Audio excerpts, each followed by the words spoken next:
About $300,000 is how much Bachelor Anum Onyeka is saying that she, her family, her closest friends, and even a colleague were all scammed out of by one man. I beg your pardon? Man she once believed was her soulmate. His name? Martin Fursgaard Anderson. Charming blonde 6'3" real estate mogul who claimed he had royal ties, booming tech business, and wealth that would one day be theirs to share. I know the Danish deception could never be me because, first of all, I wouldn't give any man money, but I especially wouldn't give a white man any money because what the fuck do you mean? This whole entire country was built for you to win. You have the head start of head starts to get ahead in life, and you need my money. You ain't never lied. You ain't never lied. You ain't lied. And if a black man had said, I'm from a family of billionaires, twice an Olympian, and a member of the Moroccan royal family, she would have said, nigga, please. Okay. That part. How does a woman who is Nigerian, 30-something, successful, and media trained from being on The Bachelor end up getting finessed by a Danish man named Martin? How? Hold on, bro. How? Because the math is not mathing. Let's get into it. From video 1, she told us straight up, Martin was a tan, chiseled white man with blue eyes, the kind of dude she said stopped her in her tracks. It all started in June of 2022. I was in a place in my life where I was working 2 jobs. I was working like a dog and I knew I needed a break. So I reached out to my friend, Sarah, who was living in Germany at the time with her husband. And I said, let's take a trip. Let's go somewhere in Europe. And she was so down. And we were trying to decide where we wanted to go. We decided to go to Hvar, Croatia, because we wanted somewhere that was like a cute local town that was by the water, but it wouldn't be as crazy busy as other places in Europe. We went to Hula Hula, which if you've been to Hvar, you've been to Hula Hula. It's this beach club that's very well known there and it's right on the water. And we're laying in day beds kind of off to the side, minding our own business, sipping mojitos. And I look up and I see this very attractive man. And the first thing that came to my mind was, this man looks like he is walking straight out of a Calvin Klein ad. And I'm telling you guys, 6'3", blonde hair, blue eyes, chiseled skin, so tan, muscles everywhere. I was definitely taken aback. And I feel like it takes a lot for me to really double take a man just based on his looks like that. And 100%, I was a little bit just in awe. And if we're being honest, that's where the story actually started. Not at the scam, but at the attractiveness. Nigerian American woman who was on The Bachelor, who literally knows how production, image, and vetting works, end up being the perfect target for a broke Danish man with blue eyes and a chiseled jawline. Houseway. Her attraction to him and the fact that he wasn't black made him quote unquote exotic to her. The same way non-black women fetishize black men, she fell into her own version of that trap. She wanted the European prince aesthetic. She wanted the snow globe love story. She wanted the man who looks good on Instagram and shuts people up in the group chats. That desire clouded every ounce of common sense that she had. See, when you lead with vibes, lust, and aesthetics, your logic goes straight out the window. And I keep saying this on my channel. Standards get real wobbly when attraction walks in the room. Let's call it what it was. For her, as a Nigerian woman dating in America, a Danish white man felt safe, different, refreshing, and less likely to be a problem. A lot of women, especially online in the divestment and swirling spaces, assume that whiteness equals safety, stability, or better treatment. So she didn't apply the same skepticism she would have used with the black man. If Martin had been a regular looking black man making the same excuses, she would have Googled him into oblivion. But an attractive white man with an accent, suddenly the brain goes into airplane mode. That's how Onyeka ended up traveling overseas to meet a man she barely knew. That is dangerous, reckless, and bird brain behavior. She wasn't just a victim, though. She was a willing participant. I'm not denying she was manipulated, but she also participated in her own downfall. Because this wasn't he stole money. It was he asked for money, she gave it, then he repaid some, stalled on others, and strung her along. She voluntarily handed over money to a man who could not even show a bank statement. She gave him thousands. Her sister gave him thousands. Her friend gave him thousands because he said things like, I'm moving money from my Danish account. I'm planning a surprise. I'm buying land. She believed it every time. And he said, well, I obviously, like, now that I'm like don't want to be around my family, I would love to see you. And I said, okay, well, I can book a flight to Copenhagen and come stay with you. And he said, I don't know, I just kind of feel like I just need to get out of Denmark, and I'm still trying to iron out what the plans are. And he again tells me I want to leave Denmark. And I was like, are you sure? Because at this point, like, I knew that I wouldn't say we were having like financial issues, but I knew like obviously there was like a little bit of tension with like all of his expenses that were adding up. And so I was like, you know, it might be easier for me to just fly there and I can just stay with you. And he's like, I just really want to get away. And I said, okay, where do you want to go? He said, have you been to Paris before? And I said, no, I actually have not been to Paris. And he's like, well, let's do Paris. And I said, okay, I'm absolutely down to do Paris. And so I look at flights. I book a flight from Boston to Paris for layover in Iceland, and I leave on the 26th, and I get to Paris on the 27th, and I see him. He meets me at the airport. We arranged our flights to make sure we landed around the same time. And something I need to add is before I had gone to Paris, he had told me that he had made a transfer from his business account to his personal account. And obviously in the States, when you make a transfer like that, it's just like a click of a button. Like I have a business account, it's a click of a button. But he told me that in Denmark, when you make a transfer from your business account to your personal account, it actually has to go through the IRS. They take out the taxes and then they deposit the money into your personal account. And I'm over here thinking like that's so crazy. But I also know like Denmark is a foreign country that I don't know anything about. I didn't question it for a second. And so he said, I'm just gonna ask my mom to give me a quick little loan so I can obviously cover everything with Paris and whatnot. And I said, okay, just let me know what she says. And then he basically came back to me and said, she said that she will only give me the money if I spend a couple more days with the family. I said, well, you should do that. Like, I don't want you to feel like I'm trying to take you away from your family by any means. And he said, I don't even want to be around them right now. It's just like not good for my mental health. And then I said, okay, well, what do you need from me? I said, I can cover like the flights and hotels. It's not that big of a deal. And at that point we had been on 2 trips together, or no, we'd only been on 1 trip together to the south of France. And then Paris was gonna be our second trip. The rest of the times he had now visited me in Dallas 3 times. And so I told him, I said, I can pay for the flights and the hotels. It's not that big of a deal. He said, are you sure? I said, yeah, of course. He's like, I just don't know what I would do without you. Like, I just feel like I keep hitting these roadblocks and you are there to pick up the pieces every single time. And I'm so grateful for that. And I said, I'll always be there to support you. So now we can go back to landing in Paris. We meet at the airport and he told me, he's like, letting you know I'm not in the best mood. I've been just like really upset. And I said, I am here to make you happy. So we land in Paris, we see each other, we're so happy. And we had the most spectacular trip in Paris. Like we were just exploring. It was my first time there. And it was obviously, I paid for a lot of that trip and he paid for a little bit of the trip too. So we both kind of paid. And keep in mind, he still owes me $6,000 at this point. I am not concerned about the money. I don't know why I should have been concerned. I should have been noticing these red flags like, bro, like where's my money? But again, this is someone that I am planning on marrying, and money at this point, like money comes and goes, and I wasn't focused on that. I was just focused on us. Yeah, we were not just engaged, we were married, and we are now divorced. So once we made the decision to get married, I remember we had a phone call over the course of like 6 hours. And one day we talked on the phone about all the things that we wanted to get out of life. We talked about kids, we talked about religion, we talked about everything. And at the end of that day, he told me, do you still want to get married? And I said, absolutely. I'm in love with you. I want to build a life with you. I want to have a family with you. So the decision was very, very simple. And so he told me about a month prior that he had reached out to his realtor about putting out feelers about selling his home. Because at this point, now that we're getting married, he's like, I'm going to just try to spend as much time in Dallas as possible. And I was absolutely okay with that. And so in the beginning of January, he had told me that his realtor got an offer off market for his place. And I was like, that's great. And he was like, I'm going to probably take a loss. So, I mean, I'm just trying to get as much of my down payment back. And I was like, how much are you going to end up getting back? He said, probably around $500,000. I was like, well, that's, you know, a good solid base for us to have. And I was more than okay with that. Keep in mind, he still does owe me money at this point. So they end up going under contract. The plan is for the house to sell by the end of January. And everything seemed like it was going smooth. And then one day he calls me and he tells me that he's had the worst day ever. And I'm like, oh, now what?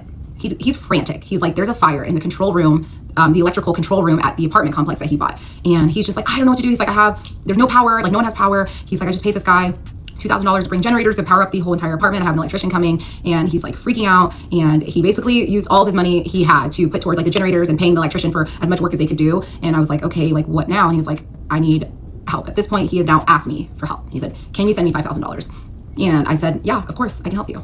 Again, love is a powerful drug. I hate myself. I hate this.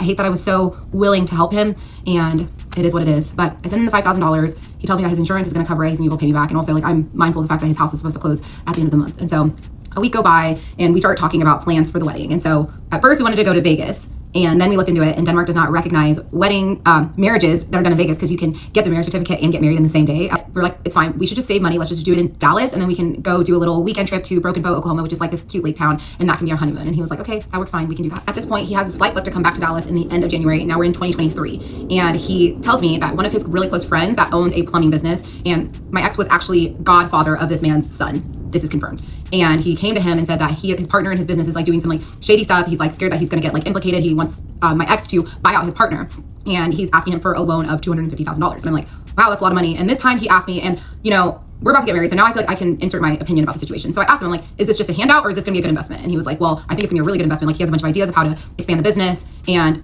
to me, I was like, well, if you can help a friend and have a good investment, I think that makes a lot of sense. And to me, I'm like, we have this money coming in. Let's invest it. And you know, I own this house here and we don't have any big purchases coming up, so it's okay. Like I wasn't really stressed and pressed about it. And so basically I was like, okay, the house is gonna close at the end of the month, and then he'll be able to like pay me back the money that he owes me, and he'll be able to help his friend, and everything will be good to go. So he ends up coming back to Dallas. We get our marriage certificate. We set our wedding date for February 10th. And I remember the night before our wedding, he got really, really bad food poisoning, which I feel like should have been another sign that this was 100% the wrong decision to make. But instead I was like, hey, in sickness and in health, like whatever happens, we're going to make it through. And at this point, he doesn't really have any money. I remember he looked at me, he goes, I'm sick, I'm broke. You want to marry me still? I said, I don't care if you're sick and broke. I love you for you. And we're getting married and I'm so excited and ready for it. So the morning of our wedding, obviously he couldn't afford a ring at that point. And so I remember he got on one knee. I woke up that morning and he's down on one knee next to the bed. And he was like, I know this isn't the proposal you dreamed of. And I promise you, I'm going to propose to you one day with a real ring and we're going to share this with the world. But I want to ask you, will you marry me? And I said, absolutely, I'll marry you. And so we went to the courthouse. I remember I was wearing a dress from Fashion Nova because I didn't care. I was just excited to marry my person.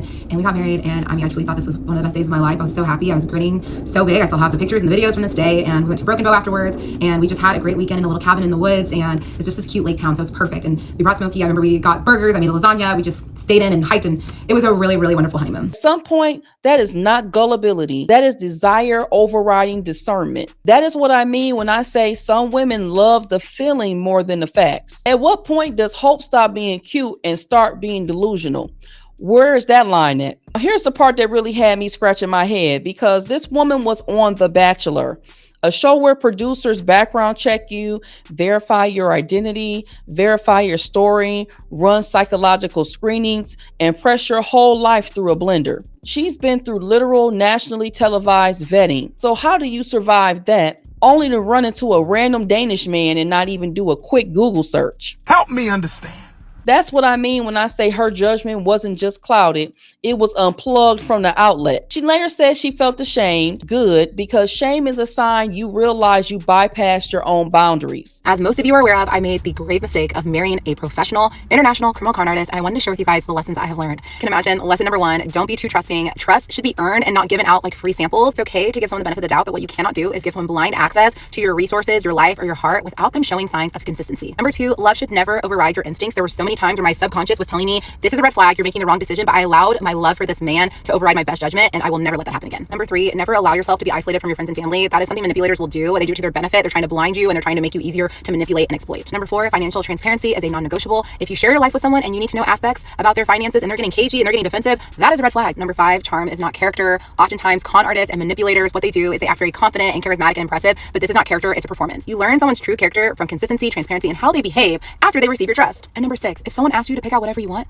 let them buy you the damn bag. But she also tried to hide his identity while still telling a 25-part story online that she knew social media detectives were going to solve in 10 minutes. I wanted to touch on the reasons why I decided to share my story. Obviously, I did touch on this in the introduction disclaimer video. The first reason being love is a powerful drug. Y'all, I watched Tinder Swindler and I watched Who the Fuck Did I Marry series, and I never thought I would fall victim to something like this. And now that it's happened, I'm deciding to work through it in therapy, give myself grace, give myself compassion. If you also fell victim to something like this, which let me tell you guys, I've already received thousands of messages of other victims, you are not alone, and do not let that shame eat you alive. Number 2, I want to protect other people. Y'all, this man was a professional, international criminal con artist, and he will not stop. So I do not want to be complicit in him continuing to hurt other people. And obviously I know that I'm going to fall under scrutiny, and that's okay. I really don't care, but I'm just happy that I can do my part to protect other people. And I'm not just talking about other women, I'm talking about other women and men, because he got loaned money by lots of friends in the US and in Denmark. And at the end of the day, like when you trust someone, you want to help them when they're in need. And so I want to protect people from falling victim to this. And it makes me sick. When you love someone and you trust them and they're in need, oftentimes you're going to want to do something in order to help them. I'm happy that I'm able to do my part in preventing this psycho from doing this to other people. And lastly, the third reason, which I did not share with you guys earlier, I wanted to bring awareness to gambling addiction. The thing about gambling addiction is it's very easy to conceal. You can see someone on the street, you have no idea that they have a gambling addiction. It is truly invisible until it's catastrophic. And it's the addiction that can affect the most people, especially if you're dealing with a gambler that's highly intelligent, because they will falsify emails, documents, invoices, websites. Like, it's insane the lengths that they will go to in order to get money from you. I know someone that got conned by my ex, and he produced documents with fingerprints on them. Just say you wanted a Risa Tisa moment, and honestly, I don't blame her. It's TikTok. Everybody wants a saga and a bag, but don't spin it as I was just trying to raise awareness while still narrating from a victim pedestal like the decisions were snatched from you, not chosen. She even said she didn't expect backlash from Black women. Guys, the most hateful messages I've been seeing are coming from Black women, and that's actually really surprising to me because I thought we were here to protect each other and lift each other's voices. So what's going on? I'm not gonna fight hate with hate, so I'm just gonna end this video saying let's all do better, let's practice empathy, let's practice love, and if you're a victim out there, just know that your voice deserves to be heard. Ma'am, you posted that story publicly. The internet is not your therapist. You are too old, too experienced, too educated, too worldly to be moving like a 19-year-old on her first sneaky link. She is in her early 30s. This is not learning through youthful mistakes. This is you had every tool, every resource, every warning sign, and you still said yes. But Martin walked straight past every defense system like TSA pre-check because she wanted the fantasy more than she wanted the truth. Here's what I need women to understand. When you are digmatized, idealizing a man, or starved for attention, your brain becomes negotiable. Attraction is not the issue. Desire is not the issue. The issue is, did you maintain your logic while you were feeling all of that? In her case, she didn't. And she admitted that, but only after the house burned down. Now, do you think this story is mostly about manipulation or mostly about her ignoring her intuition? If Martin were a black man, do you think she would have given him this level of access? Your thoughts in the comments, because I really want to know how you read this entire situation. Like this video, share, as well as subscribe to the channel. Comment down below, and I'll see y'all in the next video. Peace, y'all. I can promise you that you do not have a Caucasian soulmate. I can promise you that. Our Danish princess is upset with black women, which I find super strange, because in her friendship group, we're not even your main people. Like, black women are not your main peeps in your friendship group, yet you're mad at us. Okay, cool. They are discussing you and your story from Timbuktu to the deepest parts of India, but you're not mad at the people. You're not mad at the other races. You're mad at us. Okay. Number 3, you decided to jump on the internet and let it be known that black men scam too. What does that have to do with the price of fish? What does it have to do with the cost of all the flights you were taking with your Danish prince that was in the Olympics that scammed you for over $300,000? Why did we need to be told that black men scam all the time too? That has nothing to do with anything, my love. And that's how you make it about race, because you did not pick any other race to compare who scams the most. You decided to come and say black men scam too, baby. We're not going to do that. That's one thing we're not going to do. We're not going to come and now add that to the roster when you don't even pick us. In your friendship group, you don't pick us. In your relationships, you don't pick us. But you want us to be the ones supporting you. We are supporting you. We're supporting you by telling you, babes, this one is not good. Worldwide, they're telling you that this, what has happened to you, is not good. Everybody is telling you the same thing. Whether black, white, Indian, Chinese, European, we are all saying, even the Danish women are like, babe. And yet you have a problem with us. Us that you don't even surround yourself with like that, apart from your family. You even were worried that his watch was going to be robbed in the village. How much faith do you have in your people? White men, and I'm specifically talking about white men. White men with real money now. Long money. Life-changing money. Let's specify. Life-changing money. They're not getting with no black woman 9 times out of 10. I'm not saying every situation, but I'm not talking about the exceptions to the rules. I'm talking about the rule, baby. And by and large, white men with money, they keeping their money in their community, baby. They're race loyal, unlike black people. They don't get online bragging about dating out and shit like that, especially if they got money, because they're keeping that money in their community. So the young lady that was involved in the Danish deception has felt that black women have been a little too harsh with her, as she has shared her story. So in this video, we're going to talk about that. I notice a trend amongst white women creators who make content like mine, and they'll say things like, oh, we need to have grace. Oh, we need to understand because it's patriarchy. First of all, okay, patriarchy also influences men. So then if that's the case, we need to stop talking about them, stop talking shit about them. So anyway, and then second of all, two things can happen at one time. You can hold grace for somebody. You can understand why they did what they did. You can have empathy if you've also made the same mistake as them, or if you're currently in the same boat, while also saying, okay, let's back up from the situation, take a bird's eye view to it, and see where we messed up so we don't repeat the same situation again. That was a big mistake that I made in my younger years after I left my abusive ex-husband, because I did not take the time to actually learn from that situation and see, you know, how I could have looked at it differently, things that I may have missed. I spent several more years tumbleweeding from bad relationship to bad relationship. Also, white women, they have room to coddle each other and to give all this grace and to hold all this space, because the world coddles them and gives them grace and understands whenever they make mistakes. Black women, unfortunately, we don't get the same grace and understanding. We get villainized, and unfortunately, our mistakes could wind us up dead or harmed. Look back in history. We could not afford to fuck up. around the people who enslaved us.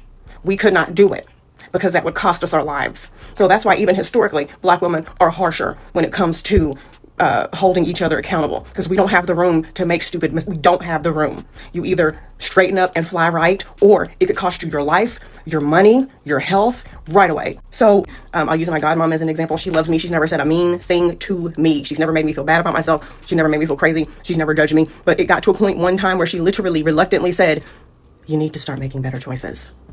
Didn't mean she hated me, didn't mean she didn't love me. I also met Black women along the way who flat out said, girl, I'm gonna need you to get it together because I don't have time to keep listening to the same stories over and over again of you getting involved with these men. It was those women who caused me to finally grow up. The women who sat back and understood and let me vent and gave me grain, those are the women who I felt comfortable making the same mistakes again around, because I always knew I could come right back to them and they would understand and they would put up with the foolishness. Some even encouraged it. So I can say, listen, hey, I get it. Been there, done that, got the t-shirt, the keychain, and the plastic cup to prove it. However, here's what helped me. Here's some things for next time that we can bear in mind so that we avoid this. But two things can happen at the same time. It doesn't mean I'm being mean. It doesn't mean I'm being a horrible person. It means I'm a Black woman in America who knows that we don't get the same grace. We don't get the same protection. And ultimately, I want better for you. This is why I say I'm not a girl's girl, because I'm not going to only sit and hold your hand. Yes, there's a time for me to sit and hold your hand and make room for you to cry.